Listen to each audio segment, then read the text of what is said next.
Assalamualaikum warahmatullahi wabarakatuh. Selamat malam mahasiswa-mahasiswi yang saya sayangi dan banggakan.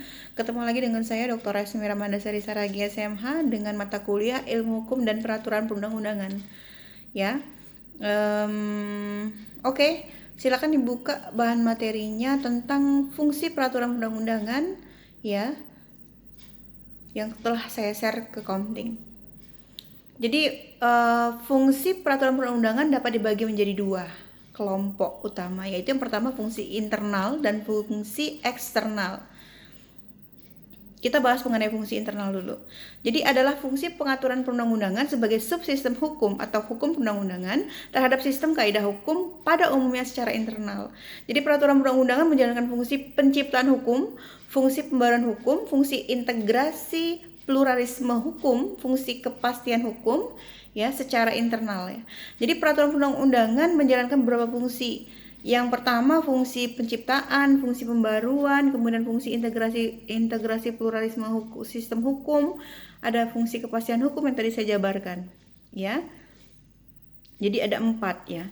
Kemudian kalau kita membahas mengenai fungsi penciptaan hukum, berarti namanya rehskiping, ya, yang melahirkan sistem kaidah hukum yang berlaku umum, dilakukan atau terjadi melalui beberapa cara, yaitu melalui putusan hakim atau jurisprudensi.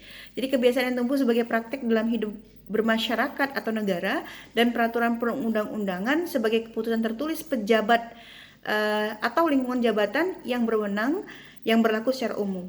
Jadi secara tidak langsung hukum dapat pula terbentuk melalui ajaran-ajaran hukum atau doktrin yang diterima dan digunakan dalam pembentukan hukum. Ya. Kemudian fungsi pembaruan hukum itu ada beberapa, diantaranya peraturan perundang-undangan merupakan instrumen yang efektif dalam pembaruan hukum atau law reform dibandingkan dengan penggunaan hukum kebiasaan atau hukum jurisprudensi. Jadi yang kedua ada peraturan perundang-undangan tidak hanya melakukan fungsi pembaruan terhadap peraturan perundang-undangan yang telah ada. Jadi peraturan perundang-undangan dapat pula digunakan sebagai sarana menciptakan atau membarui jurisprudensi. Jadi hukum kebiasaan atau hukum adat, ya namanya.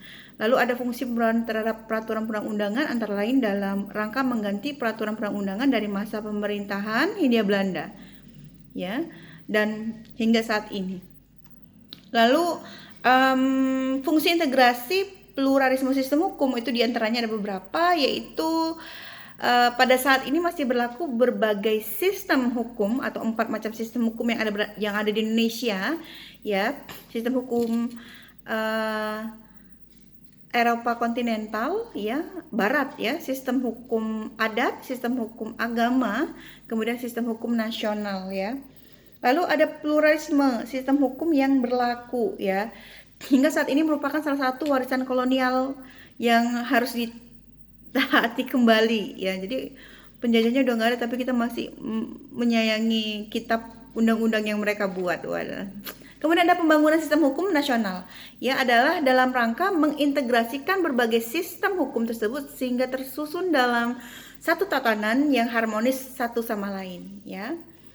Kemudian fungsi kepastian hukum itu merupakan asas penting dalam tindakan hukum, ya, dan penegakan hukum. Ya, telah terjadi pengetahuan umum bahwa peraturan perundang-undangan dapat memberikan kepastian hukum yang lebih tinggi daripada hukum kebiasaan, hukum adat, atau hukum jurisprudensi. Namun perlu diketahui kepastian hukum peraturan perundang-undangan tidak semata-mata diletakkan pada bentuk yang tertulis, ya, atau written gitu. Kemudian ada fungsi eksternal, ya. Tadi kan internal, ya, ada beberapa, ya, fungsi internalnya. Kita berpindah ke fungsi eksternal. Jadi adalah kaitan peraturan perundang-undangan dengan tempat berlakunya, ya. Fungsi eksternal ini dapat disebut sebagai fungsi sosial hukum yang meliputi fungsi perubahan, fungsi stabilisasi, fungsi kemudahan, ya.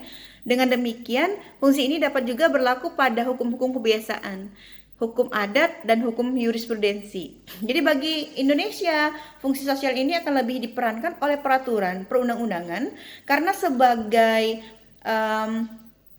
karena berbagai pertimbangan yang sudah disebutkan sebelumnya ya. Fungsi sosial ini dapat dibedakan beberapa, ada fungsi perubahan, fungsi stabilisasi, fungsi kemudahan ya. Jadi ada detail untuk penjabaran mengenai fungsi perubahan ya. Kemudian ada fungsi stabilisasi, ada penjelasannya gitu ya. Kemudian ada juga fungsi kemudahan, ada juga penjelasannya. Jadi fungsi peraturan perundang-undangan menurut ahli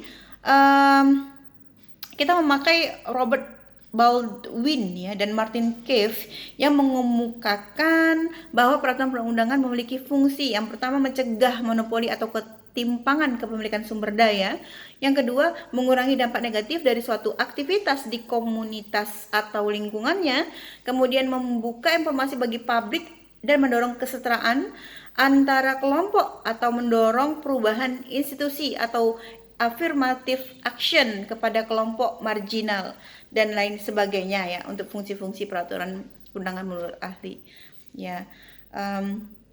Nanti bisa dilihat ya Undang-Undang Nomor 12 Tahun 2011 ya Bapak Ibu silakan. Jadi ada juga fungsi Undang-Undang 1945 ya, salah satunya menentukan batas terhadap kekuasaan sebagai suatu fungsi konstitusionalisme ya, sebagai kitab suci simbolik ya dari suatu agama sivil atau syariat negara atau civil religions dan lain sebagainya. Ada fungsi ketetapan MPR. Jadi salah satunya itu sebagai landasan hukum bagi produk hukum yang ada di bawahnya selama ketetapan MPR itu masih dinyatakan berlaku ya. Kemudian ada fungsi undang-undang atau perpu ya. Ada lagi fungsi peraturan pemerintah, ada juga fungsi peraturan presiden ya. Ada juga fungsi peraturan daerah provinsi, ada fungsi peraturan daerah kabupaten atau kota, ada juga fungsi peraturan selain peraturan perundang-undangan. Nah, ini menarik sebenarnya kalau fungsi peraturan selain peraturan perundang-undangan. Jadi menyelenggarakan lebih lanjut ketentuan yang tercantum dalam undang-undang. Jadi peraturan pemerintah dalam peraturan perundang-undangan yang berada pada hierarki di atasnya. Jadi menyelenggarakan lebih lanjut ketentuan dalam rangka penyelenggaraan tugas-tugas dan fungsi-fungsi kelembagaan masing-masing yang secara tegas disebutkan atau diperintahkan oleh peraturan perundang-undangan yang ada pada hierarki lebih tinggi. Ya, oke Bapak Ibu, terima kasih atas waktunya. Mohon maaf jika ada kesilapan. Jangan lupa nanti absensi tetap di e-learning. Insya Allah kita ketemu lagi di minggu depan. Semoga semuanya selalu sehat, sukses, dan bahagia. Saya akhiri dengan wassalamualaikum warahmatullahi wabarakatuh.